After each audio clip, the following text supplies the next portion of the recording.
Hello guys, अभी मैं आप लोगों को बताने वाला हूँ कि जो हमारा ज़रोदा है उसका एपीआई हमें कैसे सेटअप करना है। तो सबसे पहले हम जो ये हमारा गूगल है उसको ओपन कर लेंगे एंड यहाँ पे हम लिखेंगे काइट एपीआई। मैंने पहले से यहाँ पे सर्च किया हुआ है। आप देख सकते हैं ये काइट एपीआई यहाँ पे लिखा आ गया है। तो जैसे ही काइट एपीआई मैंने यहाँ पे लिख के सर्च क्लिक करा तो यहाँ पे मेरे पास आ गया ये सबसे पहला जो ऑप्शन है काइट कनेक्ट का। इस पे हम यहाँ क्लिक कर लेंगे। जब ये हो जाता है तो हमारे पास दो ऑप्शन आते हैं, एक साइन अप को आप यहाँ पे दिख रहा है और दूसरा एक आता है यहाँ पे साइन इन का। तो अगर मेरा यहाँ पे पहले से अकाउंट है तो मैं यहाँ पे जो ये साइन इन है लॉगिन है इसको मैं दबाऊंगा। और क्योंकि जो लोगों के पास एपीआई नहीं है, जिन्होंने कभी कोई एपीआई नहीं लिया है, वो साइन अप दबाएंगे और इस पे एक अकाउंट क्रिएट करेंगे। इस ये जो अकाउंट रहेगा आपका ये बिल्कुल सेपरेट रहेगा अगर आपका जो जरूरत अकाउंट है उससे। हम बाद में उसको लिंक करेंगे और वो लिंक कैसे करेंगे वो भी मैं आप लोगों को दिखाऊंगा। तो जैसे कि मेरा अकाउंट जो ये काइट कनेक्ट है इससे पहले से ही बना हुआ है तो मैं यहाँ पे क्या करूँगा, लॉगिन पे चला जाऊँगा और उस पर क्लिक करके इसे जो है आगे प्रोसीड करूँगा। तो अभी मैं एक बार साइन अप पे दिखा देता हूँ कैसा रहेगा। तो जैसे हम साइन अप पे क्लिक करते हैं तो यहाँ पे हमें हमारा ईमेल आईडी डालना रहेगा, नेम डालना रहेगा, फुल नेम डाल सकते हैं और फर्स्ट नेम भी डाल सकते हैं। पासवर्ड हम अपना चूज करेंगे, फ़ोन नंबर डालेंगे यहाँ पे और जो स्टेट ऑफ रेजिडेंस है यहाँ पे, जैसे मैं दिल्ली से हूँ तो मैं यहाँ पे दिल्ली ले लूँगा। उसके बाद जो है हम यहाँ पे जो ये I agree to the above terms है इस पे हम चेक बॉक्स पे क्लिक करेंगे ऐसे एंड उसके बाद जो है साइन अप दबा देंगे तो हमारा अकाउंट जो है यहाँ पे बन जाएगा। जब अकाउंट हमारा बन जाएगा तो उसके बाद हम क्या करेंगे, ये जो लॉगिन बटन है इस पे हम क्लिक करेंगे। जैसे मैंने यहाँ पे क्लिक किया है, ईमेल पे हम जाएंगे। अब मैं अपना जो ईमेल है वो यहाँ पे मैं फिल कर लूँगा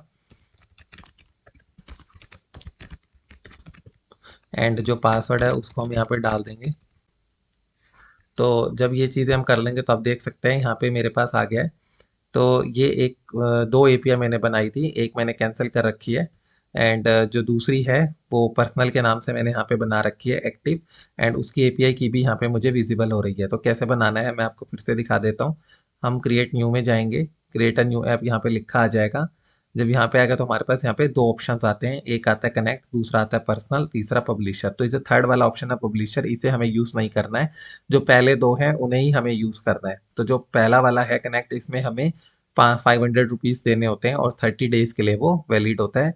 इसमें हमें जो हिस्टोरिकल डेटा होता है वो मिल जाता है और रियल टाइम जो लाइव मार्केट डेटा होता है वो भी हमें मिलता है। काफ़ी फास्ट होता है ये डेटा। तो ये एक ऑप्शन है।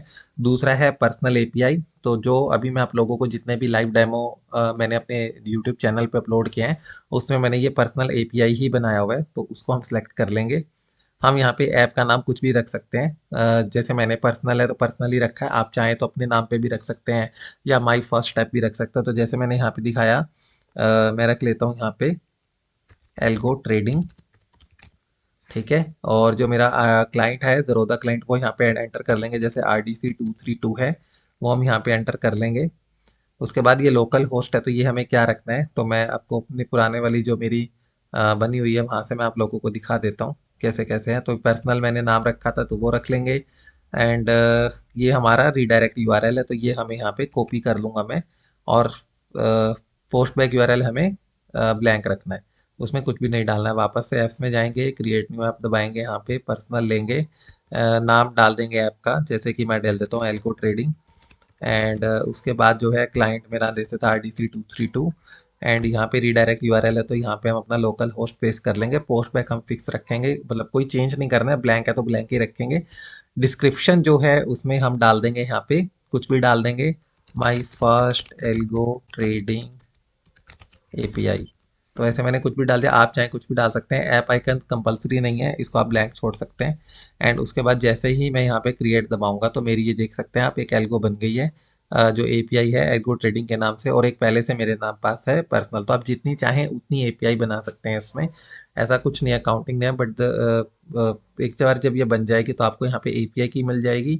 शो एपीआई सीक्रेट पे जैसे आप दबाएंगे तो यहाँ पे सीक्रेट कह देगी, ये दोनों कॉपी करके आपको अपने पास रख लेने हैं। बार बार जो है ऐसा ना हो कि आप जो है इस प्लेटफॉर्म पे आ रहे हैं, लॉगिन कर रहे हैं, फिर एपीआई की और एपीआई की सीक्रेट निकाल रहे हैं।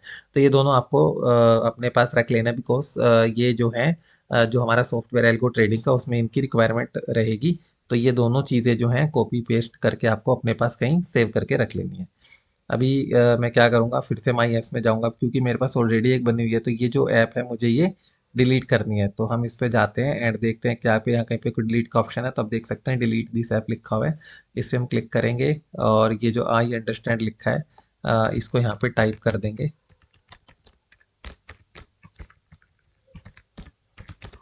तो जैसे ही मैं ओके करूँगा ये जो है ऐप डिलीट हो चुकी है। बैक करके देखते हैं क्या रहता है। तो आप देख सकते हैं ऐप जो है यहाँ से जो एपीआई था वो डिलीट हो गया है। तो वो ऐप जो थी हमारी वो डिलीट हो गई है। तो ये मेरी जो एपीआई है उसका उस ऐप का नाम जो है पर्सनल है और एपीआई की जो अटैच है उससे वो ये है। ऐसी एक सीक्रेट की भी रहती है। तो ऐसे ही हमें जो है अपना यहाँ पे अकाउंट बना लेना है। तो ये हुआ हमारा ज़रोदा में एपीआई की सेटअप करने का तरीका, पर्सनल एपीआई की विच इज़ फ्री। इसमें हमें कोई डेटा नहीं मिलता है। इसमें सिर्फ हम ऑर्डर प्लेस कर सकते हैं। तो बेसिकली हमें इसी की नीड है। अगर किसी को डेटा बेस पे डेटा यूज़ करके ट्रेडिंग करनी है रियल टाइम डेटा में, तो उसका भी हमारे उसमें जो हमारा सॉफ्टवेयर है उसमें ऑप्शन है, बट अभी हमने उसमें डेमो कोई भी नहीं दिया है। अभी हम जो भी डेमो दे रहे हैं वो यही है जो हम करके दे रहे हैं कि जितने भी लोग हैं सिर्फ फ्री की ही एपीआई पे यूज़ करना चाहेंगे। तो अभी के लिए इतना ही। इसका जो नेक्स्ट पार्ट है उसमें हम सीखेंगे कि कैसे हम जो है ज़रोदा में टू फैक्टर ऑथेंटिकेशन सेटअप करते हैं।